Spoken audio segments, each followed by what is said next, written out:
একটা জিনিস কি ভাই, আসলে এই জামানায় এরকম যে ঘর বাড়ি আছে আসলে আমার কাছে খুবই অজানা রয়েছে। একটা মানুষ কতটাই অসহায় হলে এরকম ঘরের অবস্থা থাকতে পারে। আসলে ওনার কোনো ছেলে সন্তান নাই, স্বামী নাই, মারা গেছে।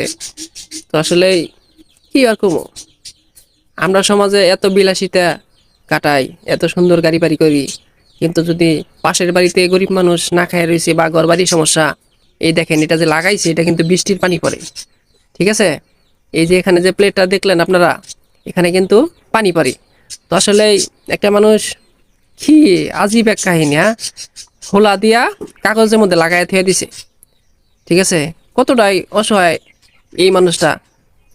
সবার কাছে দোয়া চাই এই মানুষটার জন্য, আল্লাহ তাআলা যেন ওনাকে অতি তাড়াতাড়ি ঘরের একটা ব্যবস্থা করে দেয়। ওনার চোখে একটু সমস্যা হয়েছে, চোখ অপারেশন করা হয়েছে। তো আসলেই সবার কাছে খাস করে দোয়া চাই এই মানুষটা যেন আল্লাহ তাআলা সুস্থ করে দেয়।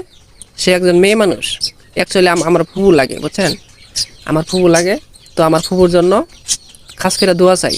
সে একদমই সরল সোজা একজন মানুষ, ওনার ছেলে সন্তান কিচ্ছু নাই, স্বামীটাও ছিল, মারা গেছে। তো আসলে সে একজন অসহায় মানুষ, তো ওনার জন্য খাস করে দোয়া চাই আপনাদের কাছে।